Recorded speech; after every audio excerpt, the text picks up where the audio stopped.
श्रीमान मदन सुंदर प्रभु जी। उनको किसी भी प्रकार के इंट्रोडक्शन की आवश्यकता नहीं है, हम में से बहुत लोग उनके बारे में बहुत अच्छे से जानते हैं। वो गत कई वर्षों से हिंदवाड़ी में भगवत गीता का प्रचार प्रसार कर रहे हैं। श्रीमान मदन सुंदर प्रभु जी कई वर्षों पहले इंजीनियरिंग की डिग्री प्राप्त करने के बाद ओहायो स्टेट यूनिवर्सिटी से मास्टर्स की डिग्री प्राप्त करने के बाद बहुत बड़ी कंपनी यूनिकॉर्न नेटवर्क में साइंटिस्ट के तौर पे काम करने के बाद जब उनके हाथ में ऐसे ही जन्माष्टमी के दिन भगवत गीता मिली थी और उन्हें प्रेरणा मिली थी कि मैं इसको और समझना चाहता हूँ और इस ज्ञान को सबको पहुंचाना चाहता हूँ, उस संदेश से प्रभावित होकर, श्रील प्रभुपाद जी के संदेश से प्रभावित होकर, भगवत गीता के मिशन से प्रभावित होकर श्रीमान मदन सुंदर जी भारत वापस आते हैं और अपना पूरा जीवन समर्पित करते हैं भगवत गीता के प्रचार के लिए, प्रसार के लिए। हम कई बार कहते हैं कि हमें भगवत गीता समझ नहीं आती, कई बार बस लोगों को कंठस्थ कर देते हैं और उसके आगे इसका मतलब क्या है ये समझ नहीं पाते। पर श्रीमान मदन सुंदर प्रभु जी कई प्रकार के कोर्सेज के द्वारा, अलग अलग प्रोग्राम्स के द्वारा हर शनिवार हर इतवार आप जैसे हम जैसे आईटी फील्ड में काम करने वाले नौकरी पेशा स्टूडेंट्स, टीनेजर्स की जिंदगी में बड़ा बदलाव लेकर आ रहे हैं। क्या आप सभी जानना चाहते हैं कि भगवान कौन है? आज हम सभी भगवान श्री कृष्ण के जन्मोत्सव को मना रहे हैं, उनके प्राकट्य उत्सव को मना रहे हैं, पर कई बार फिर भी लोग थोड़ा कंफ्यूज हो जाते हैं, भगवान कौन है? ब्रह्मा जी बहुत स्पष्ट रूप में कहते हैं ईश्वरः परम कृष्ण, ईश्वर स्वयं कृष्ण ही है। और कृष्ण भगवान को खोल के बोलते हैं परित्राणाय साधुनां विनाशाय चतुष्कृतां धर्म संस्थापनार्थाय संभवामि युगे युगे। आप जैसे भक्तों के साथ लीला करने के लिए, उद्धार करने के लिए और साथ में कुछ दुष्टों का संहार करने के लिए भगवान श्री कृष्ण हर युग में बार बार अवतरित होते रहते हैं। यही संदेश भगवत गीता में कई तरीके से भगवान श्री कृष्ण ने हमें समझाया, पर आज कलयुगी मुक्ति होने के कारण हम उतना समझ नहीं पाते। तो क्यों ना इस जन्माष्टमी उत्सव का लाभ उठाएं। अभी तक हमने एंटरटेनमेंट की बात करी, इंगेजमेंट की बात करी, क्यों ना अपनी सोल को इनरिच किया जाए, क्यों ना सबका दैनिक भगवत गीता का संदेश क्या है, क्यों भगवान श्री कृष्ण की परम पुरुषोत्तम श्री कृष्ण भगवान कहलाते हैं, ये सब जाना जाए। और ये हम जानेंगे आने वाले अगले टॉक शो से जो होगा श्रीमान मदन सुंदर प्रभु जी द्वारा और शिखर प्रभु जी द्वारा। तो बिना किसी देरी करे मैं आमंत्रित करना चाहूंगी श्रीमान मदन सुंदर दास प्रभु जी और श्री शिखर प्रभु जी को, जो आज की वार्तालाप भगवान श्री कृष्ण क्या वो परम पुरुषोत्तम भगवान है या नहीं उसमें करने वाले हैं। जैसे कि सबकी हॉबी होती है ना, ऐसे मेरी भी कुछ हॉबी थी कि मैं आके अपना वीडियो रिकॉर्ड करूं, कुछ बोलूं। मैंने कुछ एक पॉडकास्ट चैनल स्टार्ट किया जिसमें 4 व्यूज आते थे। फिर मैंने सोचा क्यों ना इसको थोड़ा धार्मिक बनाया जाए, और बड़ा सौभाग्य है कि मेरे सामने समक्ष बैठे हैं मदन सुंदर प्रभु जी। और आज हम जो क्वेश्चन आंसर करने वाले हैं उस जन्माष्टमी के उपलक्ष्य में, वो क्वेश्चन काफी इन्वेस्टिगेशन था, कुछ इनपुट्स आए आप लोगों के जो पहले नहीं दे पाए, प्लस पिछले जन्माष्टमी का फॉलोअप लेते हुए हमने सोचा क्यों ना हम ऐसे प्रश्न बनाए जो आप सबके हो, मेरे प्रश्न नहीं हो, आप सबके प्रश्न हो। और मैं इन प्रश्नों को पूछूंगा, उसके बाद आप लोगों को भी मौका मिलेगा कि आप लोग भी अपने प्रश्न पूछ सके। तो आप सब तैयार हैं? जोर से बोलिए, तैयार हैं? तो सबसे पहले आप सबको जन्माष्टमी की बहुत बहुत शुभकामनाएं। आपको बहुत बहुत शुभकामनाएं। आपको सबसे पहले जन्माष्टमी की बहुत बहुत शुभकामनाएं। और ये परम सौभाग्य है कि आप हमारे समक्ष बैठे हैं और जन्माष्टमी के अवसर पर मुझे मौका मिला है कि मैं आपसे कुछ सुन सकूं। तो मैं आपसे ये जानना चाहता हूँ, सबसे पहला जो मेरा प्रश्न है, बेसिक जन्माष्टमी से शुरू करते हैं कि आज हम सब लोग भगवान का जन्मदिन मनाते हैं, जन्म दिवस मनाते हैं। लेकिन मैं समझना चाहता हूँ कि जन्मदिन तो अपना भी मनाते, आप लोग मनाते हैं कि नहीं? हैप्पी बर्थडे केक कटिंग सबका होता है। तो भगवान के जन्म और हमारे जन्म ये दोनों में क्या अंतर है? मतलब जन्मदिन तो एक जैसे होता है, इसको भी हम जन्मदिन कह रहे हैं भगवान कृष्ण का, तो सबसे पहला बेसिक सवाल ये है दोनों के बीच में डिफरेंस है।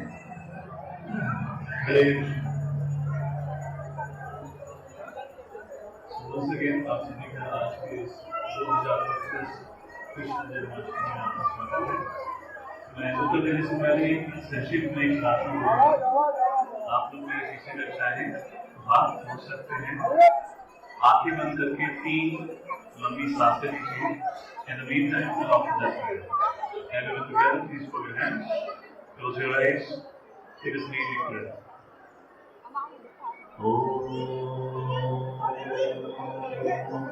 ज्ञानतिमिरन्दस्य ज्ञानाञ्जनाशलाकया चक्षुरुन्मिलितं येन तस्मै श्री गुरवे नमः। हरे कृष्ण।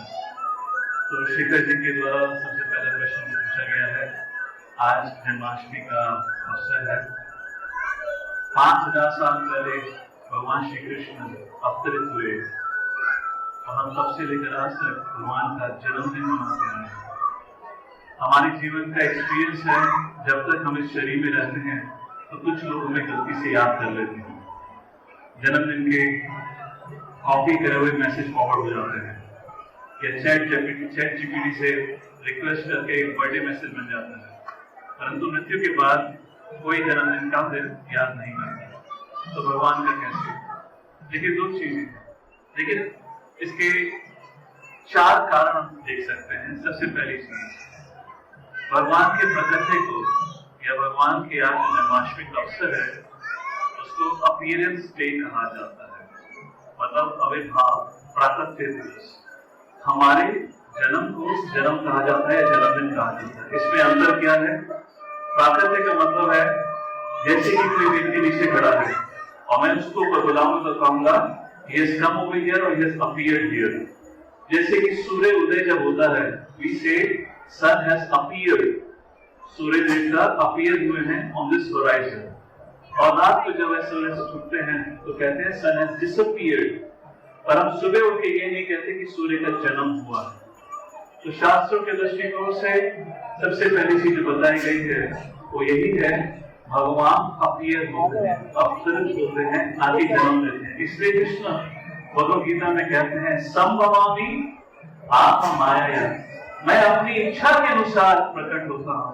परंतु हम सब, हमारा जो प्राकट्य होता है, ये जन्म होता है, वो कर्म के फलों के कारण होता है। हम अपने कर्म फलों के कारण हमें अलग अलग माता पिता, अलग अलग योनियां प्राप्त होती हैं।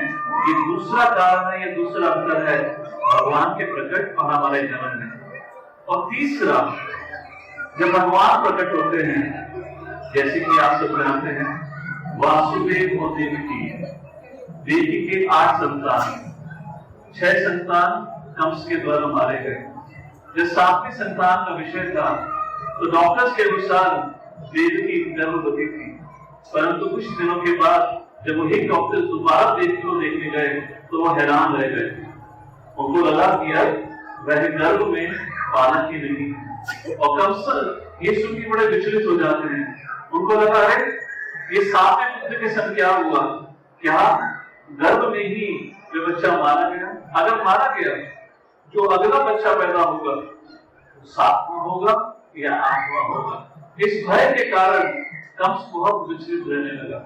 और फिर कुछ समय के बाद अब 8वां पुत्र उसके जन्म होने की स्थिति आती है, जिसको हम आज जिसका जन्माष्टमी समारोह मना रहे हैं।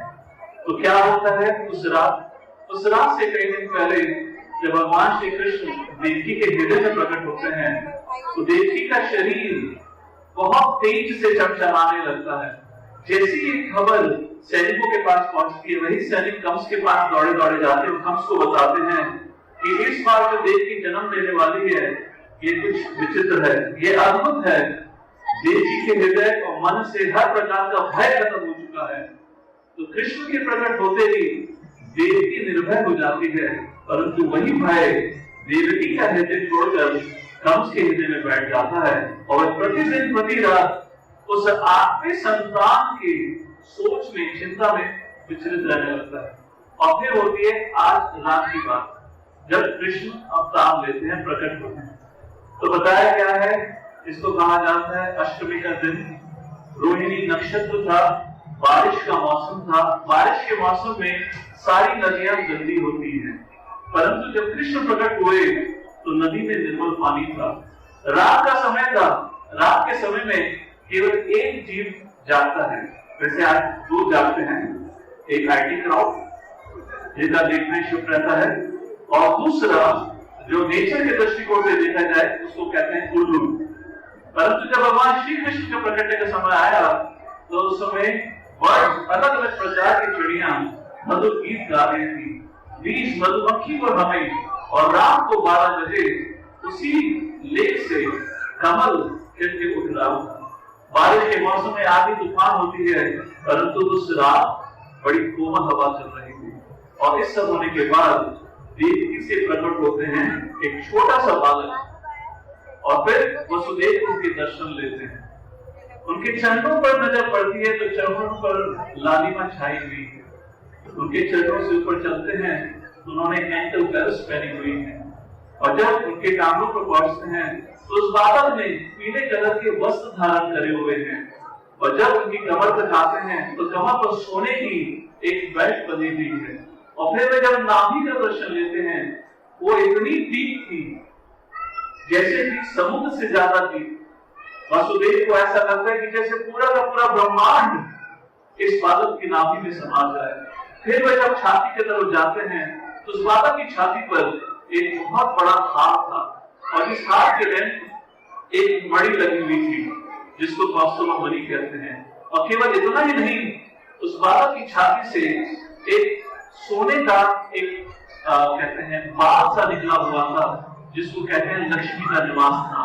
और उस बालक के गले पर फूलों की बहुत खूबसूरत माला थी, जिसकी खुशबू उस पूरे कालजहां में फैल गई थी। और फिर इतना ही नहीं, तो जब वे वसुदेव आगे दर्शन करते तो हैरान रह जाते हैं, हम सब 2 हाथों के संग जन्मे थे, परंतु ये बालक विशेष था। इसके 4 हाथ थे, हाथों में गहने थे, अलग अलग प्रकार का श्रृंगार था, और हाथों में हाथ खाली नहीं थे। एक हाथ में कमल था तो एक हाथ में सुदर्शन चक्र, तीसरे हाथ में गदा तो चौथे हाथ में शंख था। इस प्रकार से वो सुसज्जित था वो छात्र। केवल बालक, केवल वही नहीं, जब उनका दर्शन उनके गले की तरफ तक जाता है तो यहाँ पे 3 रेखाएं थी जैसे शंख में होती है। और फाइनली वसुदेव का दर्शन उस बालक के चेहरे का होता है, और उस चेहरे पे थी मुस्कुराहट। उस मुस्कुराहट को देखकर वसुदेव के मन में आवाज निकलती है, जितना भी कष्ट मैंने सहा है वह कष्ट मैं बार-बार सहने के लिए तैयार हूं, अगर मुझे इस प्रकार इस बालक की मुस्कुराहट देखने का मौका मिले। और फिर वो वहां से पहुंचते उस बालक की आंख की तरफ, जो बहुत चंचल है, इधर उधर बार बार भटक रही है। तो जब उनकी आंखों को देख रहे थे तो फिर वसुदेव को कुछ आवाज सुनाई देती है, तो उनकी नजरें पड़ती हैं उसके कानों पर, और कानों पे थे मकर कुंडल, जो धीरे धीरे जो बालक अपना चेहरा हिला रहा था तो वो कुंडल भी हिल रहे थे। और उसके बाद वसुदेव की नजर पड़ती उनके सिर पर, जहां बहुत घने घुंघराले काले बाल उनकी छाती तक आए हुए थे। देखिए, ये है कृष्ण का प्रकट। जब कोई व्यक्ति कोई भी चीज इस सृष्टि में जन्म लेता है, पहले तो माँ को कहते हैं लेबर पेन। माँ बहुत दर्द सहन करती है, और हम सब ने जब भी जन्म लिया है हम सब रोते हुए पैदा हुए थे, और हमें शांत कराया गया था। और जब यहाँ कृष्ण का प्राकट्य हुआ, वो मुस्कुरा रहे थे, वो सुसज्जित थे, गहने और वस्त्र धारण करके बैठे हुए थे। तो ये तीसरा कारण है उनके और हमारे जन्म में अंतर है। पहला उनका अपीयरेंस होता है। इसी चीज को भगवद गीता में भी कहते हैं कृष्ण को, इमं विवस्वते योगम प्रोक्तवान अहम अव्ययम। हे अर्जुन, जो ज्ञान मैं तुम्हें दे रहा हूँ वही ज्ञान मैंने बहुत समय पहले सूर्यदेव को दिया था। तो अर्जुन पूछते हैं, हे प्रभु, सूर्यदेव तो आपसे बहुत बड़े हैं उम्र में, तो आपने ये ज्ञान को कब दिया? तो कृष्ण कहते हैं, हे अर्जुन, मैं प्रकट होता हूँ और तुम्हारा जन्म होता है, और जन्म के उपरांत तुम्हारी पुरानी यादें चली जाती हैं, परंतु मुझे पास्ट, प्रेजेंट और फ्यूचर सब याद रहता है। दूसरा कारण, हमारा जन्म कर्म के कारण हुआ है और भगवान संभवामी आत्मा माया अपनी स्व इच्छा के साथ। और तीसरा, भगवान मुस्कुराते हुए जन्मे और हम सब रोते हुए जन्मे। और चौथा सबसे प्रमुख कारण, हमारे जन्म का कारण क्या है? Why have you taken birth? हमारे जन्म का पर्पस क्या है? इस प्रश्न का उत्तर पूछते पूछते व्यक्ति अपना पूरा जीवन निकाल देता है। और वही कृष्ण अपने अवतार लेने का कारण गीता में कहते हैं, परित्रणाय साधूना विनाशाय च दुष्कृताम धर्म संस्थापनार्थाय संभवामि युगे युगे। हे अर्जुन, मैं बार बार अवतार लेता हूं धर्म की स्थापना करने के लिए, भक्तों का संरक्षण करने के लिए और अधर्म का नाश करने के लिए। हमारे जीवन का कोई भी पर्पस नहीं है। हम अपने कर्म फल के कारण हमने जन्म लिया है। हमारे जीवन को पर्पस या उद्देश्य प्राप्त होता है जब हम भगवद गीता जैसे ग्रंथों का अध्ययन करते हैं। तो ये चार प्रमुख कारण है। ऐसे अनेक कारण हैं जो अंतर बताते हैं कृष्ण के अवतार और हमारे जन्म लेने में। तो एक सामान्य जीव या मनुष्य नहीं है, तो पूर्ण पुरुषोत्तम भगवान है। इसलिए 5000 साल के बाद भी आप सब लोग इतनी संख्या में उसी बालक के जन्म में भाग लेने के लिए आए। साधारण तो हो ही नहीं सकता। मतलब ये तो समझ में आ गया कृष्ण सुप्रीम पर्सनैलिटी, और आपने डिस्क्राइब भी करा कि कैसा माहौल था, अभी बीच थे, कोमल हवा थी। बट ये भी सच है कि पैदा तो जेल में और prison house. Anyone would like to go to prison house? I think no. That's the science show. तो अभी इसको कैसे समझे कि सुप्रीम पर्सनैलिटी ऑफ गॉड है तो जेल में अप्लाई करना? सभी प्रश्न है, कृष्ण को अगर अवतार लेना ही था तो मथुरा के राजमहल में लेते, वृंदावन के बगीचे में लेते, मिला भी तो उनको एक काला धाम। और जैसे उन्होंने कहा, कोई भी व्यक्ति काला धाम जाना नहीं चाहता और यहाँ कृष्ण स्वयं काला धाम में जन्मे। वो हमें शिक्षा सिखाने के लिए या बताने के लिए। वैदिक पद्धति के अनुसार ये भौतिक दुनिया को काला ग्रह कहा। जिस प्रकार कृष्ण काला ग्रह में जन्मे हैं, हम सबका भी जन्म काला ग्रह में ही हुआ। आप पूछेंगे काला ग्रह कैसे? ना ही मेरे हाथों में कोई बेड़िया है, ना ही मेरे को कोई बांध के रखा है। तो वैदिक पद्धति और संस्कृति के अनुसार बताया कि काला ग्रह कैसे। हम 4 दीवारों में बंधे हैं जिसको कहा जाता है जन्म, मृत्यु, जरा और व्याधि। और हमें किसने बांध कर रखा है? हमें बांध कर रखा है 3 गुणों के प्रभाव में, जिसको कहा गया सत्व गुण, रजोगुण, तमोगुण। ना ही तो इन 4 दीवारों को हम तोड़ सकते हैं जिसको कहा गया जन्म, मृत्यु, जरा, व्याधि। ना ही तो इन 3 गुणों के प्रभावों से हम मुक्त हो सकते हैं। तो कृष्ण क्यों प्रकट हुए? ये दिखाने के लिए कि जिस प्रकार से वसुदेव और देवकी कारागृह में रहते हुए उनकी शरण के माध्यम से कारागृह से मुक्त हुए, उसी प्रकार से समस्त जीव कभी भी इस भौतिक दुनिया नामक कारागृह से मुक्त नहीं हो सकता जब तक वे भगवान की शरण ना ले। मया अध्यक्षेन प्रकृति सुवेदे सचराचरम। केवल ये मेरी शक्ति है। इस कारागृह का दरवाजा स्वयं मैं खोल सकता हूं। जैसे जब कृष्ण प्रकट हुए तो सारे के सारे सैनिक सो जाते हैं। वसुदेव ने जाके ताला नहीं तोड़ा था, वह अपने आप खुल गया था। और बताया था कि कैसे कोई जब भगवान पे श्रद्धा रखकर भगवान की शरण लेता है तो केवल इसको बताया गया है मुक्ति। हमें ये मुक्ति का मार्ग है। इस प्रकार से हमें मुक्ति प्राप्त होती है जब भगवान की शरण है। और यही सिखाने और समझाने के लिए भगवान ने काला हमारे कल्याण के लिए। थोड़ा सा तो डाउट क्लियर हो, बट फिर भी मुझे लगता है कि भगवान की टाइमिंग सही है। आप थोड़ा सा बैक में जाइए तो देखिए भगवान कृष्ण देवकी से पहले और Kansa as a good brother was going to wedding position of Devaki. अपनी बहन की शादी में खुद रथ चला के को ले जाना। इतने में अचानक से आकाशवाणी हुई कि आप मारा जाए। एंड देन वो अच्छा भाई बिकम अ बैड ब्रो। और उसके बाद उसको जितनी यात्राएं मेरा ये समझने का मतलब है कि अगर भगवान कृष्ण को आना ही था तो चुपचाप आ जाते, आते तो फिर ऐसे आते जब देवताओं के साथ पहले से बताने की क्या जरूरत है? I want to understand this point. Akashvani कितने लोग को पता है? वसुदेव देवकी जब कंस रथ पर बैठकर वसुदेव देवकी को वसुदेव के घर लेके जा रहे थे तो एक आकाशवाणी होती है और उस आकाशवाणी में कहा गया था, हे मूर्ख कंस, जिस औरत को तू अपने रथ पर बिठा के लेके जा रहा है उसी औरत का 8वां पुत्र तेरी मृत्यु का कारण है। वही कंस जो अपनी बहन के प्रति इतना अधिक प्रेम करता था उसके अंदर तुरंत बदलाव आता है। वो तलवार निकाल के खड़ा हो जाता है रथ पर और कहता है देवकी में तेरा वध करूंगा। तो इनका प्रश्न है, वसुदेव और देवकी को इस प्रकार के संकट में डालने की क्या आवश्यकता है? अगर कृष्ण भगवान है, सब उनके नियंत्रण में है, तो ये आकाशवाणी क्यों करे? ये उसी प्रकार का प्रश्न है जैसे कृष्ण ने कालधर्म में जन्म किया। ये बहुत महत्वपूर्ण विषय है। 2 चीजें हैं। पहली चीज ये सिखाने के लिए भौतिक संबंध कभी पक्के नहीं होते। ये हमेशा वैसे होता है जब आप हमारे लिए अच्छे रहेंगे तब तक हम आपसे अच्छे संबंध बना के रखेंगे।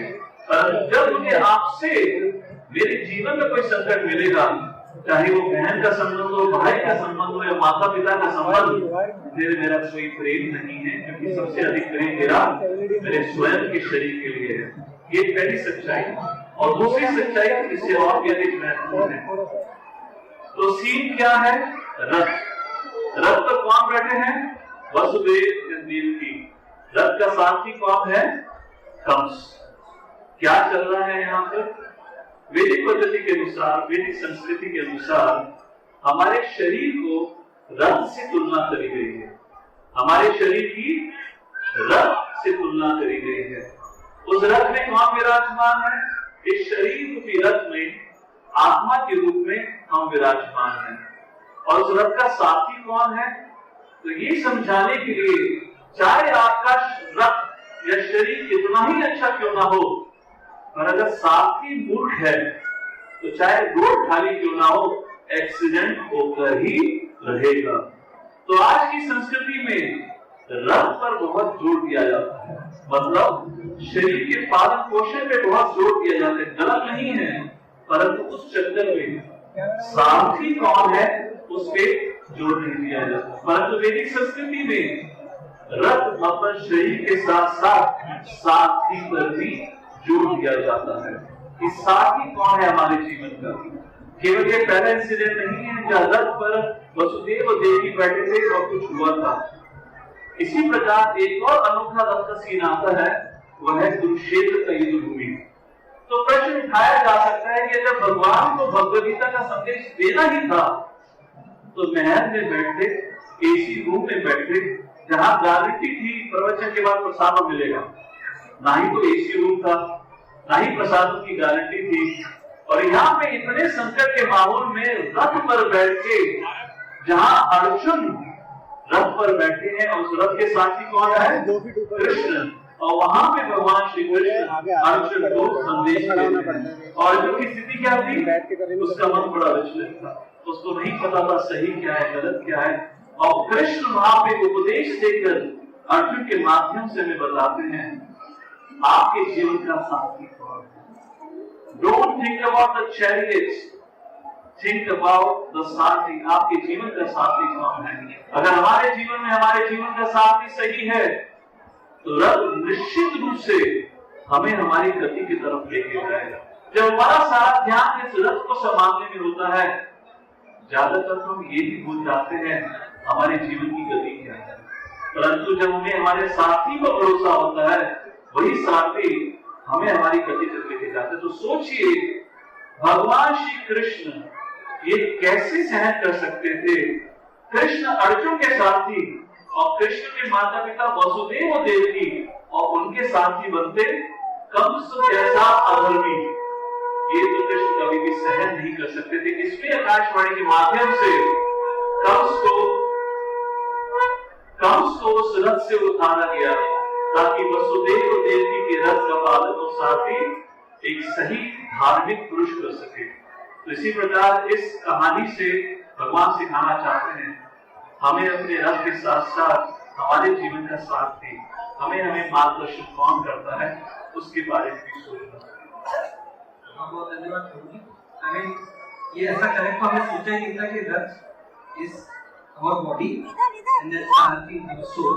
और जैसे कि आपने बताया सोल नहीं है, आत्मा बैठी है, सारथी भगवान है, लेकिन रथ शरीर है। और ऐसे आपने बताया कि भगवान चाहते तो कुरुक्षेत्र की बजाय दे सकते थे किसी ऐसी रूम में जहाँ प्रसादम की भी गारंटी नहीं थी। तो मैं भी बताना चाहता हूँ हमारे यहाँ भी प्रसादम की गारंटी है। आप सब बने रहिए, 9:45 के बाद आरती होगी, उसके बाद प्रसादम आप सबके लिए है और 12 बजे भी है जिनका फास्ट। तो ये शॉर्ट कॉमर्शियल था। प्रभु जी एक प्रश्न और उठता है कि भगवान सर्वेश्वर और किसी के घर चलते हैं तो ये तो बहुत ही दुर्लभ अवसर है। करोड़ों सालों की तपस्या के बाद शायद किसी महा दुर्लभ आदमी को ऐसा समय मिले, ऐसा अवसर मिले कि भगवान उसके घर पे चले। पर यहाँ देख रहे हैं कि देव के उसके कितनी suffering right from the birth वो कारागृह में बंद गई और उसके बाद भी कितने वर्षों तक जब तक कृष्ण वृंदावन से आके कंस का संहार नहीं करते थे तब तक देव के वसुदेव कारागृह में बंद गए। तो इतनी सफरिंग भगवान के स्वयं माता पिता तो वसुदेव और देवी को इतने कष्ट क्यों सहन रहे? आपका प्रश्न ये है। देखिए भगवान जो भी करते हैं, जो भी आयोजन करते हैं, वो एक शिक्षा के उद्देश्य से होते हैं। आकाशवाणी क्यों हुई? ताकि वसुदेव देवी का सारथी कंस बदला। कृष्ण ने अर्जुन को कुरुक्षेत्र की भूमि पे भगवद गीता का आदेश संदेश क्यों दिया? ये बताने के लिए आप जीवन में कितने ही निराश हताश क्यों ना हो, अगर आपके पास भगवान या भगवान से प्रेरित कोई गुरुवर आपके साथी हो तो आपके जीवन की रक्षा स्वयं करेगी। उसी प्रकार से वसुदेव देवी के जीवन में जो संकट या कष्ट आए उससे भी हमारी बहुत महत्वपूर्ण शिक्षा है। देवी भक्ति के समान है, देवी के माध्यम से कृष्ण का जन्म हुआ। उसी प्रकार हम जब भगवान श्री कृष्ण भगवद गीता में कहते हैं मन मना मन याजी मां अनुष्ठित, जो व्यक्ति भक्ति योग का पालन करता है भगवान कहते हैं निसंशय निसंदेह उसको कृष्ण की प्राप्ति होगी। तो ये देवी भक्ति देवी ये भक्ति को रिप्रेजेंट करती है। तो भक्ति और देवी देवी ने बड़े कष्ट सहे। प्रभुता के 6 पुत्रों का वध हुआ। ये 6 पुत्र क्या दर्शाते हैं? अगर भक्ति के माध्यम से हमें कृष्ण की प्राप्ति चाहिए तो हमें भी 6 अवगुणों का नाश करना होगा या नाश होगा। वह 6 अवगुण कौन है? काम, क्रोध, लोभ, मोह, मद, मात्सर्य। जब तक ये 6 अवगुणों का नाश नहीं होगा, इस प्रकार से देवी के 6 पुत्रों का नाश होगा, तब तक कृष्ण का प्रकट नहीं हो सकता। तो ये कोई कष्ट नहीं है, ये तो सफलता के राह पर छोटी छोटी परीक्षाएं की बात है। जैसे कि जिस व्यक्ति को सिगरेट पीने की लत लग जाती है, उसको पता है सिगरेट पीना सेहत के लिए खतरनाक है, परंतु आप उसको कितना ही समझाएं वह आदत छोड़ नहीं सकता। पर हम सब जानते हैं अगर वो सिगरेट पीना बंद कर देता है तो उसके शरीर के लिए लाभदायक है। तो जब हम गलत चीजों से आसक्त हो जाते हैं तो भगवान इस प्रकार स्थिति बनाते हैं ताकि वह चीजें हमसे धीरे धीरे छीनी जा सके। तो देवी के माध्यम से भगवान हमें समझा रहे हैं अगर आपको भगवान की प्राप्ति करनी है तो हमें भी तैयार रहना होगा 6 चीजों का त्याग करने के लिए। काम, मेरे पीछे दोहराइए ताकि लंबे समय तक याद रहे। 6 चीज किसका है जिसका हमें त्याग करना पड़ेगा? काम, क्रोध, लोभ, मोह, मद, मात्सर्य। और ये आज के समाज में इन सबको त्याग करने की बहुत अधिक आवश्यकता है। प्रभु जी ये भी सत्य है कि ये जो 6 चीजें आपने बताई जो त्याग करने की थी, ये उनके 6 पुत्रों के रूप में जन्म लिया। और उन 6 पुत्रों का अगर आप बैक स्टोरी में जाएंगे तो जिसे हम नारद मुनि हैं इटर्नल स्पेस में, मुझे लगता है कहीं ना कहीं अगर आप कृष्णा या कृष्णा सीरियल तो सबने देखा ही होगा, तो नारद मुनि बहुत था कैटेलिस्ट। उन्होंने, मुझे याद है कि उसमें भी दिखाया था कि कंस के पास जब वसुदेव पहला पुत्र लेके जाते हैं तो कंस कहता है मुझे पहले पुत्र से तो कुछ हानि है नहीं, और वो उसको वापस भेज देते। यहाँ तक कि वो वसुदेव की सत्यपरायणता को देखकर वो वसुदेव और देवकी को रिहा करने के लिए भी तैयार है। बट नारद मुनि जैसे दिव्य गण जो भगवान के अनन्य भक्त हैं, वो आकर कंस को कहते हैं कि पहला कौन सा भागवत कौन सा, तो जिसके फलस्वरूप 6 पुत्रों की हत्या होती है। इस तथ्य को हम कैसे समझेंगे? अच्छे प्रश्न पूछ रहे हैं नारद मुनि। तो ज्यादातर आजकल के कार्यक्रमों में स्पेसमैन या एक जोक मजाक के रूप में दिखाया जाता है। नारद मुनि एक गुरु है और हर गुरु की इच्छा होती है कि उनके शिष्यों को भगवान की प्राप्ति अधिक से अधिक जल्दी हो, और इसी इच्छा के हेतु नारद मुनि चाहते थे कि कृष्ण का अवतार जल्दी हो। नारद मुनि ने सोचा, अरे हम इतना क्रूर व्यक्ति है, इसके हृदय में दया भाव कैसे आ गया? अगर इसके हृदय में दया भाव आ गया तो हो सकता है भगवान ये सोचे कि कंस बदल गया है और फिर शायद भगवान अवतार ना ले। इसलिए भगवान के अवतार की स्पीड को फास्ट करने के लिए, तेज करने के लिए नारद मुनि कई बार कुछ ऐसी चीजें करते हैं जो भारी रूप से लगेगा कि उन्होंने आग लगा दी। कानाफूसी करिए नहीं, ऐसा नहीं है। वह परम गुरु है और हर गुरु का सिर्फ एक ही उद्देश्य रहता है कि कैसे उनके शिष्य को तीव्र से तीव्र भगवान कृष्ण की प्राप्ति। इसी उद्देश्य से नारद मुनि ने कंस को कहा, और कंस इतना क्रूर हो जाता है, वह पूतना इत्यादि असुरों को लाकर सभी जो जितने भी शिशु थे उनकी हत्या करना शुरू कर देता है। तो नारद मुनि को पता था अब तो भगवान अवतार लेकर रहेंगे। एक कारण। तो अब आपने कहा भगवान को अवतार लेके आए तो भगवान का अवतरण लिया, लेकिन क्या होता है कि हम जब मंदिर जाते हैं या यहाँ पर भी विग्रह आएंगे तो कभी कभी किसी लॉस्ट, मतलब भगवान के सामने हाथ जोड़ते पर कुछ याद नहीं रहता कि आप प्रे करें भगवान से। तो मैं आपसे समझना चाहता हूँ, what should we pray to the lord when we go in front of Jesus? जब भी और ऐसे उत्सव पर जन्माष्टमी ऐसा कहा जाता है कि भगवान बहुत प्रसन्न हो सकते हैं, तो उस टाइम हमें क्या करनी चाहिए? अपनी विश लिस्ट लेके जानी चाहिए या कुछ और मांगना चाहिए? क्या करें? हरे कृष्णा। उम्मीद करते हैं सबको प्रश्न समझ आया। बहुत खूबसूरत प्रश्न है। शेखर का प्रश्न है, हम मंदिर जाते हैं और मंदिर में जाके भगवान के समक्ष कुछ न कुछ प्रार्थना करते हैं। कितने लोग प्रार्थना करते हैं मंदिर जाते हैं? हाथ खड़ा करिए। और कितने लोगों का एक्सपीरियंस रहा है, कई बार जब मंदिर में जाते हैं, विग्रह के सामने जाते हैं, हम अपनी प्रार्थना भूल जाते हैं। हम उनकी आंखों में देख रहे होते हैं, वे हमारी आंखों में देख रहे होते हैं और सोच रहे होते हैं कि क्या नमूना है, कुछ बोल ही नहीं। कितने लोगों का एक्सपीरियंस रहा है, बस वहां जाके खड़े हैं, हमें कुछ पता नहीं क्या कहना है, और फिर अंत में एक सेल्फी लेकर आ जाते हैं हमारे। तो ये बहुत महत्वपूर्ण प्रश्न है। जैसे कि आज जन्माष्टमी का दिन है, भगवान का प्रकट बहुत बहुत महत्वपूर्ण दिन है। आज हम कोई भी मनोकामना भगवान के समक्ष रखेंगे, भगवान निश्चित रूप से उसको पूर्ण करेंगे। तो प्रश्न बनता है क्या इच्छा रखें? वैसे ये कहने की बात नहीं है, मुझे निश्चित रूप से पता है हम सब लोग कोई ना कोई कामनाएं लेकर आए होंगे, क्योंकि उसमें हम बड़े एक्सपर्ट हैं। जब मांगने की बात आती है भगवान से तो हम उसमें कोई संकोच नहीं करते, तो भूलने की तो बात हो ही नहीं सकती। परंतु क्यों ना आज हम अपनी विश लिस्ट में या हमारी रिक्वेस्ट में या हमारी प्रार्थनाओं में थोड़ा बदलाव आए। ज्यादातर मैंने जो देखा है और जो समाज से हमने सीखा है, हम आज जीवन भगवान के सामने हाथ रखकर उससे मांगते रहते हैं, हे भगवान मुझे धन दे दे, हे भगवान मुझे अच्छा परिवार दे दे, हे भगवान मुझे अमेरिका का वीजा दे दे और ट्रम्प को प्रेसिडेंट की पोजीशन से जल्दी हटा दे ताकि मेरा वीजा परमानेंट हो जाए। इत्यादि इत्यादि हम लोग कामनाएं रखते हैं। देखिए, आप मांगे ना मांगे, भगवान को फिर भी दे रहे हैं। एक एक सांस जो इस समय आप ले रहे हैं, इसमें हमारा कोई योगदान नहीं है। हमारा सिर्फ इतना ही योगदान है कि हमने हवा को दूषित किया है, परंतु यह वायु भगवान के द्वारा दी हुई है। ये जो हृदय है या आपकी जो सांस लेने की क्षमता है, ये हमारे बल से नहीं चल रहा, ये भगवान की कृपा से चल रहा है।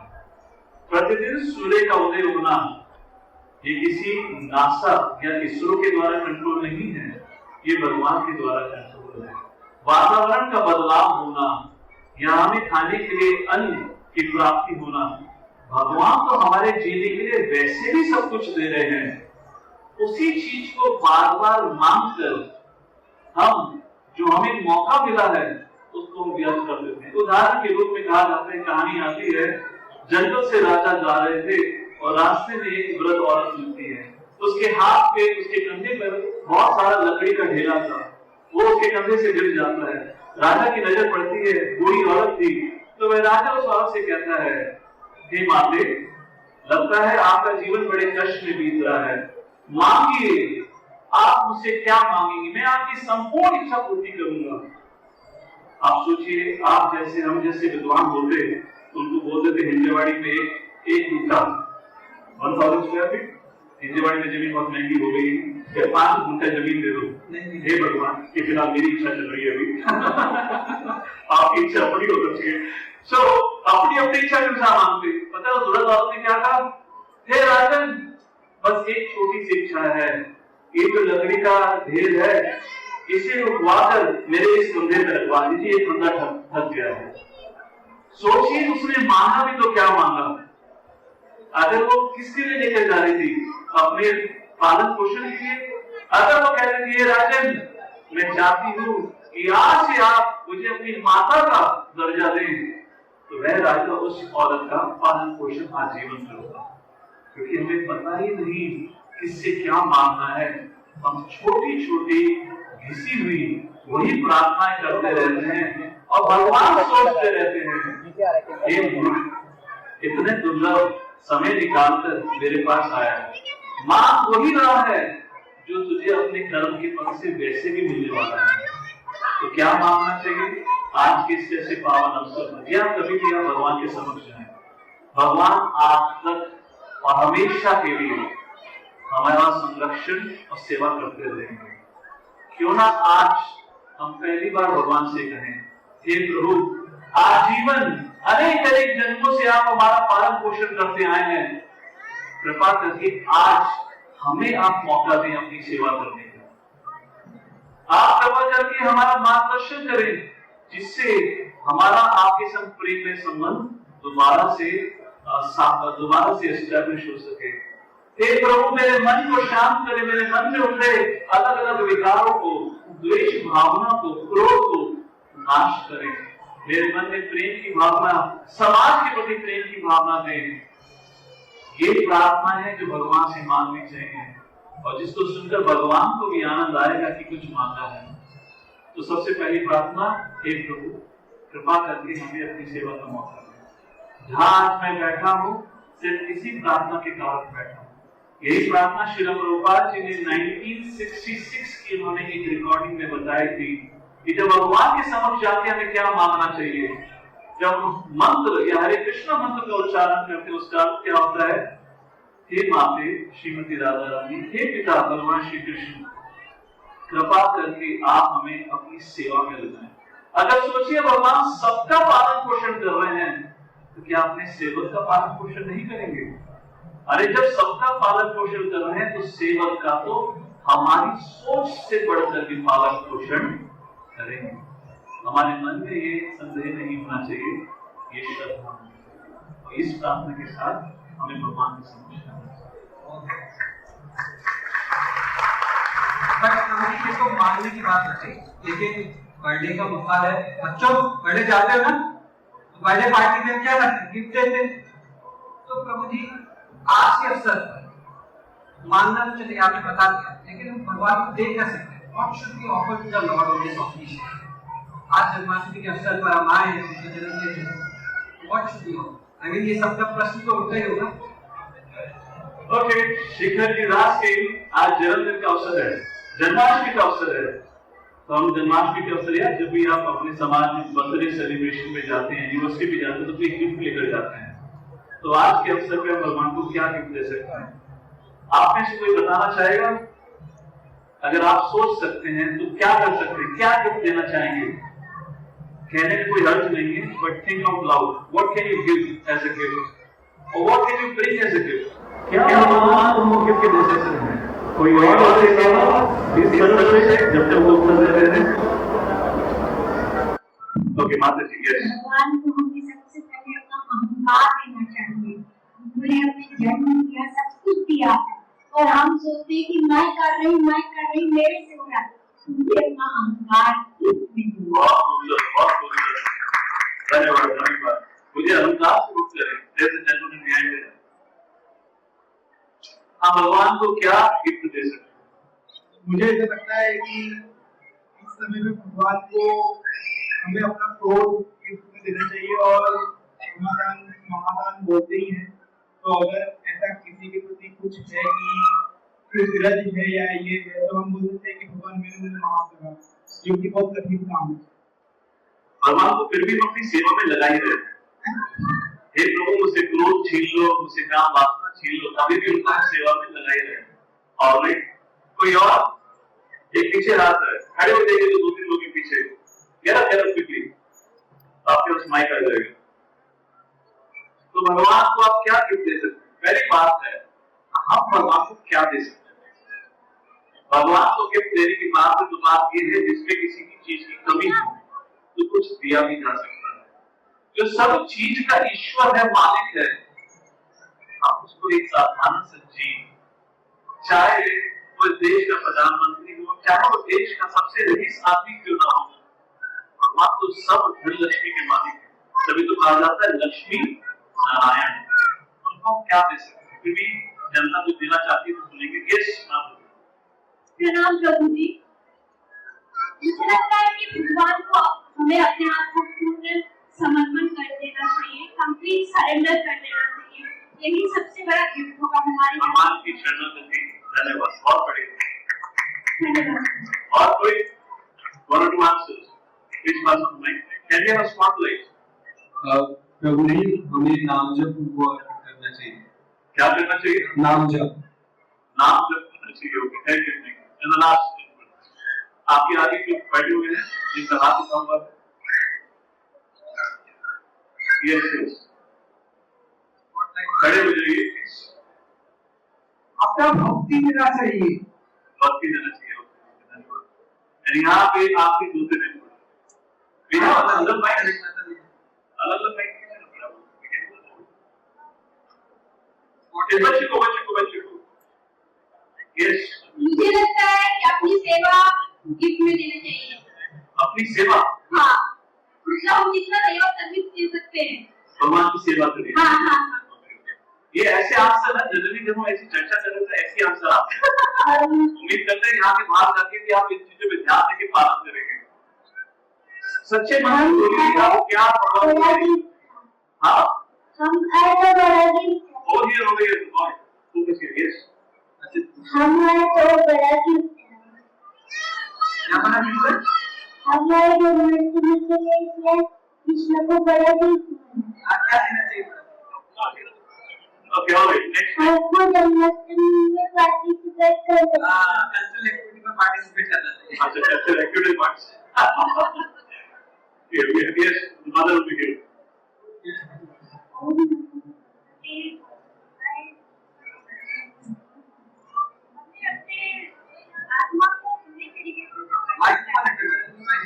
हमारी जो आत्माएं हैं हम उनको समर्पित कर देंगे. ओके, और जो भी रहेगा आपको उनकी सेवा कराना रहेगा वो कर देंगे, क्योंकि हम अपनी आत्मा को ही समर्पित कर देंगे. करेक्ट. तो हमारा लोग सारी चीजों ध्यान रखिए, आपकी फोटो निकाली जा रही है. एविडेंस के रूप में आप क्या करें, वीडियो रिकॉर्डिंग भी हो रही है. आप पे ध्यान दिया जाएगा बाद में. आप करिए, बहुत अच्छी बात है. Alright, big round of applause to all the devotees, all everyone. अभी बहुत सारे बात करे होंगे तो बाद में करते हैं. ऑलराइट, प्रश्न भूल गए. प्रश्न क्या था? प्रश्न ये था. ओह यस यस, मान लीजिए. प्यार भगवान को प्यार करिए, नाम लीजिए, वही सबको अच्छा है. भगवान को प्यार करिए. प्यार अपने जैसे प्यार है, भगवान को भी प्यार दीजिए. हम केवल एक ही तोहफा भगवान को दे सकते हैं जो हमारी क्षमता में है. अपना हृदय, अपना प्रेम. और भगवान को इसके अलावा कुछ नहीं चाहिए, वहां पे कमी नहीं है। जो चीज भगवान पाने के लिए या हमें समझाने के लिए, किसी चीज के लिए भगवान बार बार अवतार देते हैं, कभी राम के रूप में, कभी नरसिंहदेव के रूप में, कभी कृष्ण के रूप में, और फिर वो लीलाएं रचते हैं ये समझाने के लिए कि मेरे और भक्तों के बीच में कितना प्रेममय संबंध होता है। क्या चाहिए तो क्या दे सकते हैं? अपना प्रेम भरा हृदय, ना कि अवगुणों से भरा हुआ हृदय। आप अवगुणों की चिंता मत करिए, उनको भगवान को मत दीजिए, आप प्रेम करने का प्रयत्न करिए, अवगुण अपने आप चले जाएंगे। और प्रेम कैसे करना है? सिर्फ एक ही, हे प्रभु मैं आपकी सेवा में कैसे लग सकता हूँ। मैंने एक बार अपने गुरु से पूछा था, गुरुवर से, हे गुरुवर प्रेम की परिभाषा क्या होती है? सब लोग कहते हैं मेरी प्रेमी प्रेमिका इत्यादि इत्यादि, तो मेरे गुरुवर ने कहा प्रेम की परिभाषा होती है जहाँ प्रेमी प्रेमिका की सेवा करने के लिए सदैव तत्पर रहता है। प्रेम मतलब सेवा। तो आप चाहते हैं भगवान के प्रति प्रेम जागरूक करना, तो मतलब सेवा करने का प्रयत्न, तो यही तो भगवान। तो इसी कार्यक्रम में जैसे कि आप जन्माष्टमी में सबने प्रेम भक्ति पद, बट अगर ये अवसर नहीं हो कैसे मैं अपनी डेली दिनचर्या में भगवान, क्योंकि मुझे मालूम है अभी आप लोगों ने जो उत्तर दिए वो वातावरण की वजह से, कीर्तन हो रहा है यहाँ पर, भगवान जी बिगड़े आ रहे हैं, अभिषेक चल रहा है, बातें हो रही हैं, कल्चर को प्रतिदिन अपने जीवन में जब ये मतलब नहीं तब कैसे होता? तो प्रतिदिन अपने जीवन में भगवान का स्मरण या एक्सपीरियंस कैसे कर सकते हैं? देखिए भगवान का कि तो न सीमा पर तो न सीमा यस्य यस्य यामि सतो न सीमा बाहेर न सीमा इदये सीमा तन्सिंह शरणा। भगवान भगवद्गीता में कहते हैं ईश्वर प्रकृति परम, ईश्वर सर्वभूतानां हृदयेषु अर्जुन पीछे। भगवान कहते हैं हे अर्जुन मैं सभी जीव के हृदय में विराजमान हूँ। हे अर्जुन और ये प्रकृति, ये सृष्टि मेरी ही शक्ति का प्रभाव है। तो भगवान तो हर समय हर जगह हमसे बाहर हमारे हृदय में हमेशा विराजमान है। परेशानी क्या है? हमारी चेतना या हमारी कॉन्शियसनेस भगवान की तरफ नहीं है। आपको याद है जब पुराने जमाने में जब एंटीना हुआ करता था, छत पे एंटीना लगा होता था, हवा का झोंका आता था तो एंटीना हिल जाता था। तो मुझे पता है मेरे पिताजी बोलते थे बेटा छत पे जाओ, और मैं एंटीना हिलाता था। और फिर मैं पिताजी से पूछता था पिताजी सिग्नल आया? बोले नहीं बेटा एंटीना ऑन जाओ। कितने बार लगाओ, कितने को एक्सपीरियंस आ क्या करो? We all need to tune our antenna. This is antenna. We need to tune our consciousness. हमारी चेतना इस समय बहुत चीजों में फटी हुई है। ऐसे कार्यक्रम के माध्यम से, ऐसे संघ के माध्यम से हमें सीखने का मौका मिलता है कि कैसे हम अपनी चेतना को सही जगह पे लगा सकते हैं। आप यहाँ से बाहर निकलेंगे निश्चित रूप से सोशल मीडिया है, बहुत सारे डिस्ट्रैक्शंस हैं। ऐसी स्थिति में हमारी अपनी चेतना को या हमारे एंटीना को सही डायरेक्शन में लगाए रखना बहुत मुश्किल होता है। तो कहा गया है जब व्यक्ति 4 चीजों का पालन करता है प्रतिदिन अपने जीवन में, तो वो हमेशा भगवान का एहसास करेगा। सबसे पहली चीज भक्तों का संग, इसको कहते हैं ABCD formula, A for association. अगर हम प्रतिदिन अपने जीवन में भक्तों का संग करेंगे तो वह हमारे एंटीना को रिडायरेक्ट करेगा। प्रतिदिन बी को बुक्स, प्रतिदिन हम भगवद गीता, रामायण, भागवतम जैसे ग्रंथ को केवल 15 मिनट केवल उसका अध्ययन या उसका श्रवण करेंगे तो हमें पता रहेगा किस डायरेक्शन में अपने एंटीना को अलाइन करना है। तीसरा सी को चैंटिंग, अगर हम प्रतिदिन सिर्फ 10 मिनट निकाल कर अपने जीवन में भगवान के नाम का उच्चारण करेंगे तो निश्चित रूप से हमें भगवान की शक्ति और भगवान के प्रति प्रेम का एहसास होगा। और चौथा चीज डी और डाइट, प्रसादम। अगर किसी प्रकार हम अपने जीवन में प्रसाद ग्रहण कर सके तो उससे भगवान की कृपा प्राप्त। इन 4 चीजों के माध्यम से कोई व्यक्ति अपने जीवन को व्यतीत करता है निश्चित रूप से, जैसे सबसे पहले नामदेव का कहते हैं ड्रामा हुआ, जो नॉर्थ इंडिया से वो मीराबाई को जानते होंगे। हमारे भारत में संस्कृति में हर जगह एक से बढ़कर एक महान संत आत्मा रहे हैं जो स्वयं साक्षात भगवान का दर्शन किया करते थे, भगवान से बात किया करते थे। आप पंढरपुर जाएंगे तो विठल जी का मंदिर है, उस विठल जी के मंदिर के 2 लेन पीछे 2 सड़कों को छोड़कर एक और विठल जी का मंदिर आता है। कितने लोग उस मंदिर का दर्शन लेने गए हैं? जो विठल जी के मंदिर को छोड़ के, प्रमुख मंदिर को छोड़ के 2 लेन के पीछे एक और विठल जी का मंदिर आता है, कितने लोगों ने उसका दर्शन लिया? हाथ खड़ा करो, रेज योर हैंड हाई। आप में से कितने लोग पंढरपुर गए? पहले हाथ उठाओ। आप में से पंढरपुर काफी गए हैं, तो आपको पता नहीं वो बहुत प्रमुख स्थान है, वह स्थान है जहां से करीबन 450 साल पहले विठल जी विठल मंदिर से उठकर उस घर में जाते, क्योंकि वहां पर उनकी एक महान भक्त थी जो उम्र के कारण वृद्ध हो चुकी थी, उसके पास क्षमता नहीं थी विठल जी के दर्शन लेकर जाने के लिए, और वो घर के द्वार पर बैठ के रो रही थी, और स्वयं विठल जी मंदिर से उठकर उसके घर में आके विराजमान होते। तो प्रतिदिन उस प्रकार से वह भक्त अपने विठल की सेवा किया करते। ऐसे अनेक उदाहरण है। इसको काल्पनिक और माइथोलॉजी बनाकर हमने अपनी ही संस्कृति का स्वयं उसका अपमान किया है। हम लोग मंदिर जाते हैं, फिर उसको काल्पनिक कहते हैं, शास्त्रों को टीवी सीरियल के रूप में देखते हैं, परंतु उसको माइथोलॉजी कहते हैं। हमसे ज्यादा कंफ्यूज कोई और नहीं हो सकता।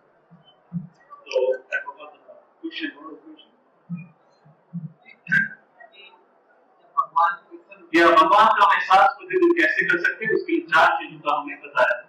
साधु संग, शास्त्रों का अध्ययन, भगवान का नाम जप और भगवान का प्रसाद। अगर प्रतिदिन करेंगे तो निश्चित रूप से आप अपने जीवन में कितने भी व्यस्त क्यों ना हो, हमें भी मेरा भाई जैसी सफलता है, हमें भी संत तुकाराम आपने जैसी सफलता जीवन भगवान का। आप सबको याद है एबीसीडी फॉर्मूला? आप खड़ा करिए इसको याद है। A for B for C for D for diet. Diet आपके लिए रेडी हो चुकी है। प्रभु जी C से 20 से क्वेश्चन है। आपने संतों के नाम दिए, तुकाराम महाराज ने नाम दिए, इन सब ने नाम तो बहुत जोर दिया नहीं ना, बट हम देखते हैं कि हमारे माफी है या फिर कुछ ऐसा प्रचलन है कि आप माला लेके फिरते हो, तो उनको लगता है कि हरे कृष्णा महामंत्र सही है, ये सिर्फ एक रिचुअल है भगवान को याद करने का। मैं आपसे कि ये आयोजन हो रहा है, भगवान के नाम की चर्चा हो रही है, तो मैं आपसे डायरेक्ट क्वेश्चन करता हूं कि हरे कृष्णा महामंत्र is it authentic, is it a ritualistic? देखिए हमारी वैदिक पद्धति में कोई भी समारोह होता है, जहाँ तक कि विवाह समारोह भी होता है, वहां पे भी ब्राह्मण देवता आकर उन मंत्रों के उच्चारण के माध्यम से जो युवा और युवक का विवाह होता है, उनके लिए देवी देवताओं से प्रार्थना करी जाती है कि जीवन का कल्याण। इस प्रकार से तो मंत्रों के माध्यम से आप में से कितने लोगों ने 1990 की महाभारत सीरियल को देखा था? हाथ खड़ा करिए। सबने देखा था। कुंती के चरित्र को जानते हैं? तो एक दिन कुंती के महल में जब कुंती भोज उनके पिता थे, तो वहां पे दुर्वासा मुनि आते हैं और दुर्वासा मुनि की सेवा कुंती करती है, और दुर्वासा मुनि उनकी सेवा से प्रसन्न होकर उनको वरदान देते हैं, हे कुंती मैं तुम्हें आशीर्वाद देता हूँ, आशीर्वाद के रूप में तुम्हें एक मंत्र देता हूँ, इस मंत्र के माध्यम से आप जिस भी देवता का आवाहन करेंगे वे देवता आपकी आपकी मनोकामना पूरी करेंगे। कुंती केवल 11 साल की उम्र की थी, उनको इस बात पर भरोसा नहीं हुआ। उसी समय सूर्योदय हुआ और सूर्योदय होते ही उनको सूर्यदेव का एहसास हुआ। उन्होंने सोचा क्या ये दुर्वासा मुनि के द्वारा दिया मंत्र सही में सच्चा है, तो सोचा क्यों ना मैं इसको ट्राई करूं। ओम सूर्याय नमः। कुंती ने से इतना ही कहा, जो खिड़की से बाहर सूर्य चमक रहा था, वही सूर्य आप सूर्यदेव के रूप में आकर उसी महल में खड़ा था, और जिसके कारणवश कुंती को कर्ण के रूप में पुत्र प्राप्त हुआ। ये कहानी तो हम सबने सुनी, इसके बारे में जानते भी होंगे। तो मंत्रों के माध्यम से जैसे हरे कृष्ण महामंत्र है, let's try once, will read together. मैं इसका आपको बताता हूँ। हरे कृष्णा कृष्णा कृष्णा हरे हरे हरे राम राम राम हरे हरे। हरे मतलब हरा, हरा मतलब श्रीमती राधा रानी, कृष्ण इस मंत्र का मतलब है राधे कृष्णा कृष्णा कृष्णा राधे राधे। तो हम यहाँ पे इस मंत्र के माध्यम से लक्ष्मी नारायण सीताराम और राधा कृष्ण का आह्वान कर रहे हैं। We are calling out the supreme personality of Godhead. तो जब भी जीवन में संकट आता है, याद है द्रौपदी का जब चीरहरण हुआ था उस असत सभा में द्रौपदी ने बहुत प्रयत्न किया कि कोई इसकी रक्षा कर सके। अंत में वह स्वयं अपने बल से साड़ी पकड़ के खड़ी हुई थी और दुशासन उसे बहुत अधिक शक्तिशाली था। जब द्रौपदी ने देखा कि उसकी शक्ति दुशासन की शक्ति के सामने कुछ नहीं है, वह उसको नहीं रोक सकती, अंत में द्रौपदी ने क्या किया, उसने अपने हाथ उठाए। हे गोविंद, हे माधव, आप सब जानते हैं फिर क्या हुआ। जैसे ही द्रौपदी ने भगवान के नाम का उच्चारण किया था, भगवान द्वारका में थे, तुरंत वहां प्रकट होकर द्रौपदी की प्राण की रक्षा। इसी प्रकार इस हरे कृष्ण महामंत्र के माध्यम से अब भगवान के संग प्रतिदिन अपना संबंध जोड़ने का प्रयत्न करें। तो कहा गया है शास्त्र में, जो व्यक्ति इस मंत्र का उच्चारण कर रहे हैं उसके समक्ष स्वयं सीताराम लक्ष्मी नारायण और राधा कृष्ण स्वयं उसके संग आके खड़े होते हैं।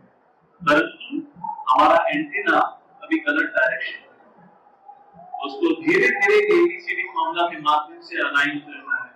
जब भगवान की तरफ उसका मुंह हो जाएगा तो उस व्यक्ति को भगवान के दर्शन भी हो जाएंगे। इससे सरल और सहज उपाय कोई नहीं है। इसमें ना ही तो कोई गलती होने की चांस है। मैं चाइना के भक्तों से मिला, चाइना में ला की साउंड ही नहीं है, तो जब उनको हरे कृष्णा बोलना होता है तो बोलते हैं हरे कृष्णा, हरे लामा। तभी वहां दलाई लामा की पता चली आई। उनके पूर्वज लामा नहीं, उनके पूर्वज रामा है, जिनको रा साउंड ना होने के कारण राम लामा होते हैं। तो हरे लामा, हरे लामा, लामा लामा, हरे हरे। तो प्रभुपाद जी से प्रश्न पूछा गया, हे प्रभुपाद जी, ये तो मंत्र भी उच्चारण सही से नहीं कर पा रहे हैं, तो क्या भगवान इनकी प्रार्थना सुनेंगे? तो श्री प्रभुपाद जी ने कहा, भगवान आपके द्वारा करे हुए कार्य को नहीं देखते, जितना आप उस कार्य के प्रति क्या सोच है, क्या इच्छा है। क्योंकि इस बात की इच्छा है भगवान का नाम जप करने की। क्या हमारे प्रोनाउंसिएशन से भगवान को समझ नहीं आए? जब एक बच्चा तोतली भाषा में बोलता है तो माँ को पता होता है बच्चा क्या बोल रहा है। और वही कृष्ण, वही राधा रानी हमारी परम पिता परम माता है। तो हम हरे रामा बोले या दलाई लामा बोले, मतलब बोलो हरे रामा ही बोलो, दलाई लामा बोले को नहीं कह रहा, तो भगवान को समझ आए। इसलिए हम मंत्र का उच्चारण करके भगवान की शरण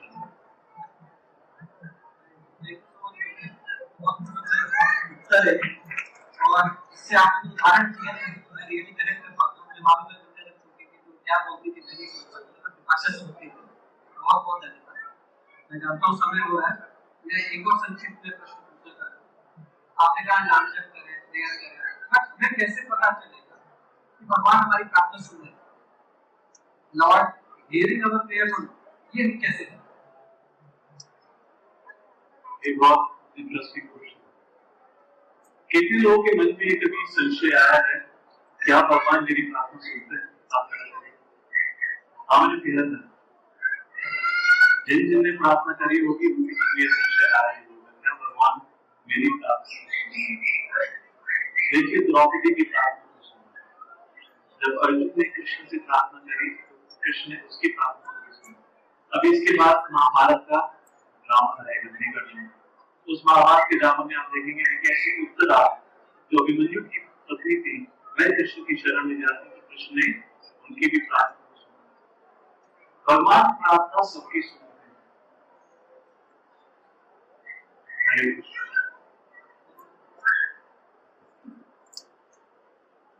भगवान प्रार्थना हमेशा सुनते हैं, सबकी सुनते हैं। अंतर क्या है?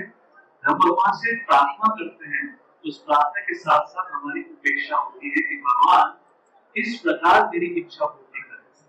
जैसे कि छोटा सा उदाहरण, अगर सोचिए भगवान से प्रार्थना करते हैं कि हे भगवान मुझे शक्ति प्रदान करें ताकि जीवन में आई हुई कठिनाइयों का सामना कर सके, तुम्हारी इच्छा क्या होती है?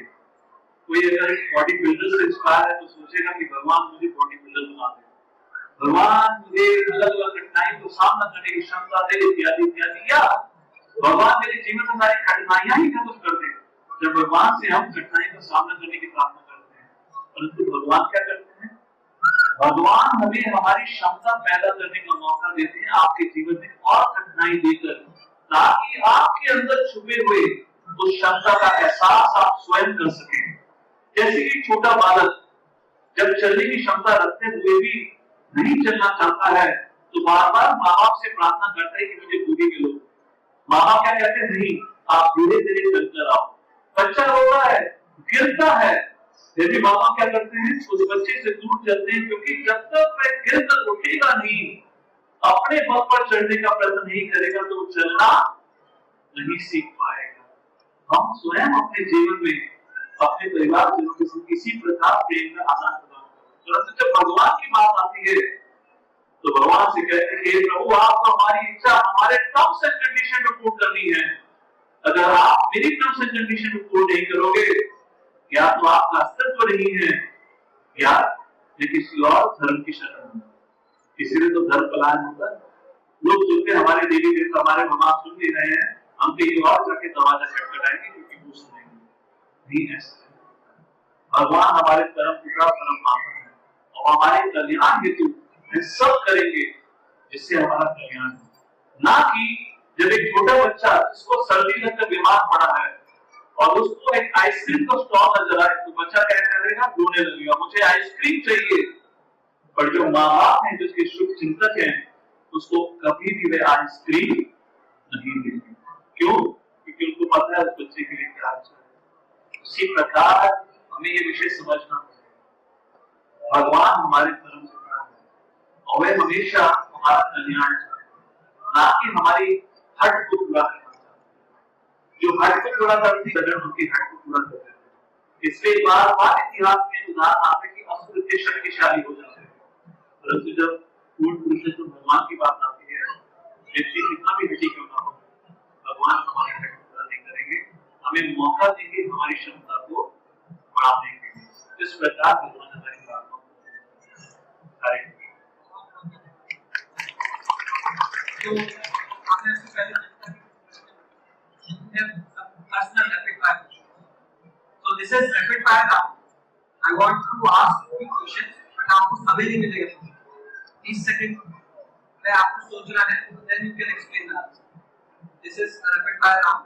So I'm going to ask you questions, which will be personal also. So आप all of you are ready? आप सब लोग तैयार हैं? सुनाई नहीं दे रहा, बड़ा जोर से। ठीक है। तो पहला क्वेश्चन है, कृष्णा की कौन सी ऐसा गुण जो आपको सबसे ज्यादा भक्त वत्सल। भगवान कभी भी अपने भक्तों के वचन को भूला नहीं है, चाहे भक्त के वचन को पूर्ण करने के लिए अपने वचन को पूरा करना सब।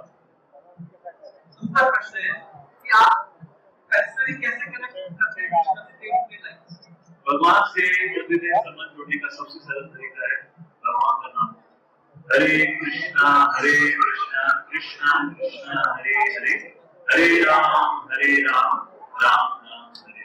तीसरा प्रश्न शायद हम सबके लिए, आप सब अभी भक्ति में स्टार्ट, लेकिन हो सकता है हमारे में भगवत गीता उस स्तर की नहीं। तो आपसे मैं एक बुक का नाम जानना चाहता हूँ भगवत गीता के अलावा, जो हम सब जो भक्ति में जस्ट अभी स्टार्ट किए वो पढ़ते हैं। भगवत गीता के माध्यम से हमें जीवन का तत्व प्राप्त होता है, परंतु जब भी हम कोई ग्रंथ पढ़ते हैं उससे पहले हमें उसके लेखक के बारे में जानना पड़ता है। जब तक हमारा भरोसा उस लेखक के ऊपर नहीं है, तब तो उसके द्वारा लिखी हुई किताब पे हमारा भरोसा नहीं हो सकता। इसलिए हमें कृष्ण, आप जब स्टॉल पे जाएंगे तो 10वां स्कंद श्रीमद् भागवतम को संक्षिप्त रूप में प्रकाशित एक किताब लिखा है जिसका नाम है कृष्ण। इसमें भगवान की संपूर्ण लीला का उल्लेख है। उसका अध्ययन करके हमें पता चलेगा पुरुषोत्तम भगवान कौन है, और फिर जब हम भगवत गीता पढ़ने आएंगे तो उसके द्वारा जीवन का हम एक दूसरे से समझ सकते हैं।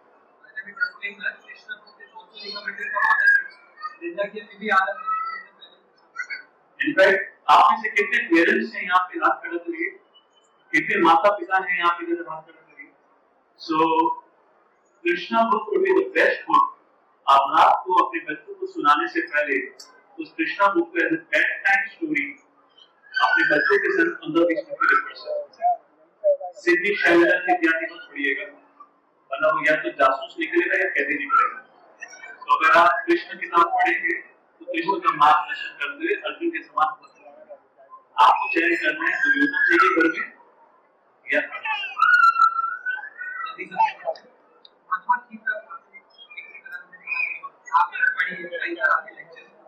तो मैं आपके श्लोक जानना चाहूंगा।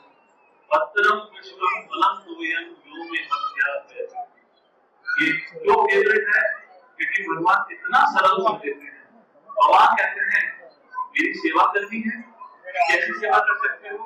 आप मुझे कुछ पत्र, कुछ फूल, पानी या कुछ फल अर्पण कर सकते हो। आपकी तैयारी में नहीं है तो पड़ोसी की तैयारी चलिए आओ, परंतु उसके लिए ना कोई खर्चा है ना कुछ है, बस प्रेम भाव से वो अर्पण करो। कितने लोग मांगते हैं, चाहे हमारी फाइनेंशियल सिचुएशन कैसी भी क्यों ना हो, एक पत्र, मतलब तुलसी का पत्र या एक फूल या एक गिलास पानी या एक फल तो हर कोई चढ़ा सकता है। हाथ खड़ा कितना सरल भगवान भक्ति। मेरे लिए तो बहुत मुश्किल है आपसे इस प्रश्न के माध्यम से जानना चाहूंगा। What do you think is more difficult instruction from the Buddha? धर्मयोगिकास दे माप लेशु कराया, माप धर्म परहेतु माप के संगत होगी। सबसे जटिल जो शिक्षा है सारी है तो ये जटिल पड़ती है। जहाँ भगवान कहते हैं कर्म करने का अधिकार तेरा है और फल पर अधिकार तेरा है। कर्म कर, निष्ठा से कर्म कर, कर्म के प्रति निष्ठा रख और कर्म के फल के प्रति आशा मत रख, क्योंकि कर्म के फल के प्रति आशा रखेगा तो हमेशा चिंता करेगा, डेली करेगा, काम नहीं करेगा और फल के बारे में सोचेगा। जैसे कि अगर कभी आपको पहली बार अमेरिका जाने का वीजा मिला है तो व्यक्ति क्या सोचता है, अरे वाह मैं लॉस वेगस जाऊंगा, मैं नाइजर फॉल्स जाऊंगा, मैं यहाँ घूमूंगा वहां घूमूंगा। फिर ये भूल जाता है कंपनी उसे हॉलीडे नहीं दे रही, काम के लिए दे रही है और बैठे बैठे वो सपने देख रहे हैं। तो ये बहुत थोड़ा जटिल हो जाता है लोगों को पालन करना कि कैसे मैं कर्म करूं तो कर्म के फल से उसे आसक्ति ना हो। आखिरी प्रश्न नहीं कर सकते, ये थोड़ा पर्सनली है। सही समझ में आप देखिए, आप कम्युनिटी लीडर हैं, आपने आयोजन किया, आप कॉलेजेस में जाते हैं, मतलब मल्टीपल रोल्स, आप शिक्षक के रूप में भी गए, आप लीडर के रूप में भी गए, आप वेस्टर्न टीचिंग करने भी गए, आपने एमएस वाइस के यूनिवर्सिटी में पढ़ाई भी करी। Despite having all these qualifications, how to stay grounded? क्योंकि हमें लगता है, मैं अपना पर्सनल एग्जांपल दे सकता हूँ कि एक व्यक्ति की प्रमोशन होता है तो feel how to make yourself grounded despite having all How to stay grounded? हाँ, आगे प्रश्न ये बात होगी कि ये सब आप कैसे प्रश्न ये है, विनम्र कैसे विद्याराज विद्या विनय संपन्ने धामिने निधिरस्ति श्री चरणा सुभागे चा पंडिता सिंह। भगवान कहते हैं पंडित वही होता है विद्या प्राप्त करके जिसका हृदय विनय, जिसके मन में उमंगता। सो विनम्र कैसे विद्याराज आ सकता है, पर्टिकुलरली भक्ति के हाथ में है ये तस्वीर। एटलीस्ट मैं अपने जीवन में हमेशा ये याद दिलाने की कोशिश करता हूँ, व्हाई आई एम हियर, मैं यहाँ मैं भक्ति क्यों कर रहा हूँ, मैं अमेरिका छोड़कर भारत क्यों आया, मैंने अपनी जॉब क्यों इत्यादि सिर्फ एक उद्देश्य, मन मना भगवत भक्तो मुरियाजीमा मनुष्य, भगवान की शरण लेकर भगवान की शरण के साथ भगवान के प्रति प्रेम में संबंध बनाने के उद्देश्य से वही भगवान कहते हैं कि जो व्यक्ति विनय जिसमें विनम्रता नहीं होती, भगवान को ऐसे व्यक्ति बिल्कुल भी पसंद नहीं। जिसके अंदर अहंकार होता है, क्रोध होता है, काम वासनाएं होती है, ऐसा व्यक्ति कभी भी भगवान को आकर्षित नहीं हो सकता। अगर इसी चीज के लिए सब कुछ छोड़कर आए हैं तो आप जो भी उपलब्धियां प्राप्त हुई है उसको मैं कैसे अलाउ कर सकता हूँ अपने मन को। तो जीवन में कभी भी अगर ऐसी स्थिति आए तो हमेशा पूछिएगा मेरे जीवन का उद्देश्य क्या है, मेरा जब भी जीवन या मन भटक रहा है इस प्रश्न का जब आप उत्तर देंगे तो आप तुम्हारा मैं क्या कर रहा हूँ, किस उद्देश्य से कर रहा हूँ, आपके अंदर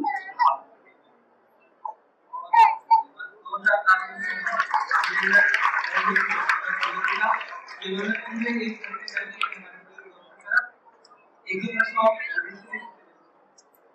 तो we are now opening questions for audience. हम चाहते हैं कि आप लोगों को कोई प्रश्न हो जो रेगुलर माता जी के हाथ में देख सकता हूँ। Can we spotlight and mic? एक दो प्रश्न हम लेते हैं। माइक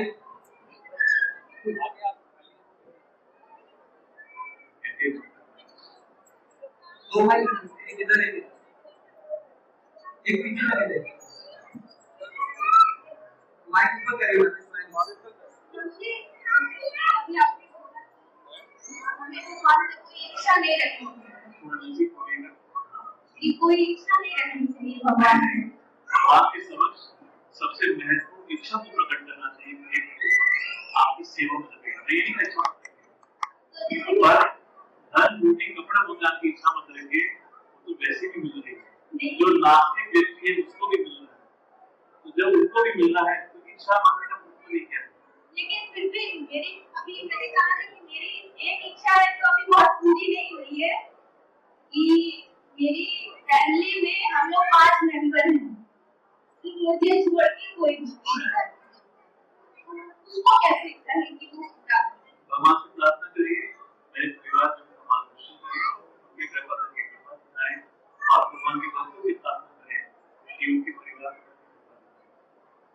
जब भगवान से प्रार्थना करते हैं तो भगवान बहुत तीव्रता से सुनते हैं। आप इसे कितने लोगों ने नरसिम्हा देव की मूवी में लिखा है कि आप महाअवतार नरसिम्हा, आप इसे कितने लोगों ने पिक्चर देखी महाअवतार नरसिम्हा?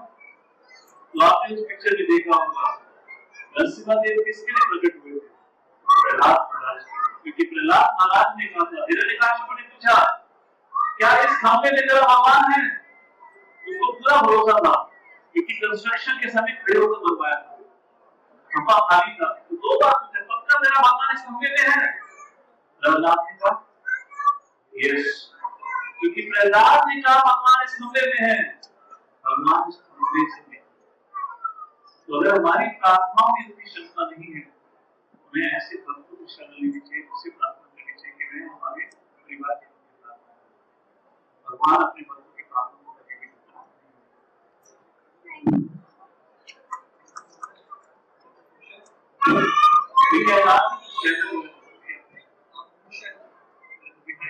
हरे कृष्णा प्रभु जी। मेरा प्रश्न ऐसा है कि मैं भगवत गीता पढ़ तो लेता हूँ बट कंसिस्टेंसी हेलो मैं भगवत गीता पढ़ने तो बैठता हूँ लेकिन कंसिस्टेंसी मेंटेन नहीं होता है, तो उसके लिए क्या करना चाहिए? आप देखिए कि भगवत गीता के लिए नहीं होगा, ये शायद आपका एहसास होगा कई बार आज हमारी आदत होगी हमें देखने में ज्यादा दिमाग आता है इन कंपैरिजन को पढ़ने में। आज हम बस 15 मिनट पढ़ के हमारी आंखें थक जाती है, हमारा सिर भारी हो जाता है। अगर ऐसी हमारी स्थिति है, पढ़ाई करने में मन नहीं लग रहा है, तो 2-3 लोगों का संग बनाए, साथ में बैठ कर पढ़ेंगे, बहुत अच्छा लगेगा। आप बाहर जाएंगे तो एक और करेक्ट नाम का कृष्णा करेक्ट नाम का स्टॉल है, हमारे प्रतिदिन 50 से अधिक रीडिंग ग्रुप्स चलते हैं जो सुबह 6 बजे से लेकर रात को 9:30 बजे तक रहते हैं, जो अलग अलग समय पर आधे घंटे के रीडिंग ग्रुप है। अगर आपको भगवत गीता भागवत रामायण कोई भी ग्रंथ पढ़ना है और आप नहीं पढ़ पा रहे हैं, आप उस कृष्णा कनेक्ट स्टॉल पे जाइएगा, उस रीडिंग ग्रुप की इन्फॉर्मेशन मिलेगा, उस रीडिंग ग्रुप को ज्वाइन करिए और आपको एक समूह मिलेगा, संघ मिलेगा, जिस संघ में बैठ के आप अध्ययन करेंगे।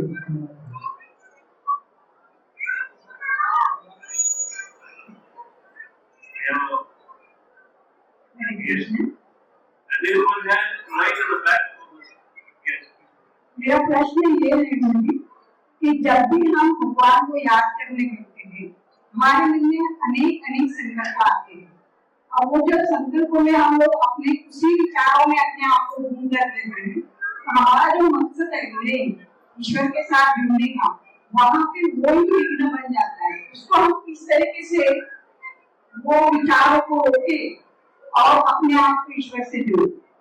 देखिए 2 चीजें हैं, एक तो भक्तों का संग, प्रेरणादायक जो संग मिलेगा उनके जीवन शैली को देखकर हमें प्रेरणा मिलेगी कि हम अपना मन भगवान में लगाएं, और दूसरा हमारे इतिहास का अध्ययन करेंगे, माता कुंती के जीवन को या द्रौपदी के जीवन को अध्ययन करेंगे तो जीवन शैली से हमें प्रेरणा मिलेगी, क्षमता मिलेगी, कैसे हर परिस्थिति में अपने मन को भगवान की तरफ लगाते रखें। इस समाज में हम रह रहे हैं, इसमें भटकने की या डिस्ट्रैक्शन की कोई कमी नहीं है। अगर उससे ऊपर उठना है, हमें एक उदाहरण चाहिए, एक ऐसी जीवन शैली का जो केवल एक स्मरण मात्र से हमें प्रेरणा दे सके कि हमें अपने भक्ति के जीवन में आगे बढ़ना है। तो आपको ऐसे संघ की आवश्यकता है।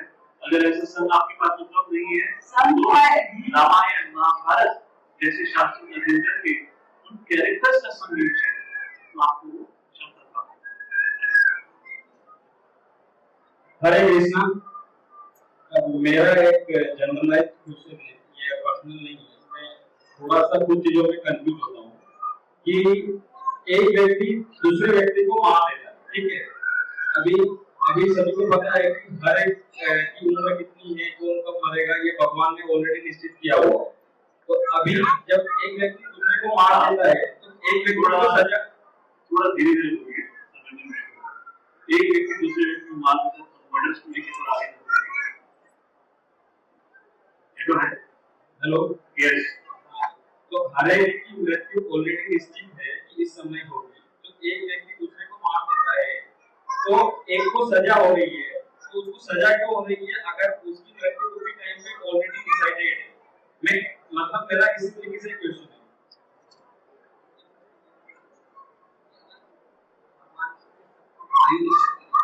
हाँ, ये आपका विषय धर्म से संबंधित है। यस। तो उसको तो संक्षिप्त में भी बताना मुश्किल रहेगा, क्योंकि चौथे अध्याय में स्वयं भगवान कहते हैं धर्म से जटिल विषय वस्तु कोई नहीं है। तो उसको समझने के लिए हर रविवार शाम को हमारे साथ रहते हैं। आप पूरा गीता अध्ययन करने के लिए आइए, समय के साथ आपको इस विषय के बारे में ज्ञान मिलेगा। ठीक, धन्यवाद। तो अगर मेरा कहते हैं तो मुझे आपका बहुत बहुत धन्यवाद। आपने हमारे से आपको धन्यवाद की जाता है सेवा की। I hope there are some takeaway that you can grow एक प्लेटफॉर्म में टेक इट विल गो। दो तीन चीजें हमारे बहुत महत्वपूर्ण थी, सब लोग शिक्षा से प्रेरित होंगे कार्यक्रम को। आप सभी को बहुत बहुत धन्यवाद। आप सब आज इस जन्माष्टमी के अवसर पर So once again, thank you very much for your kind attention.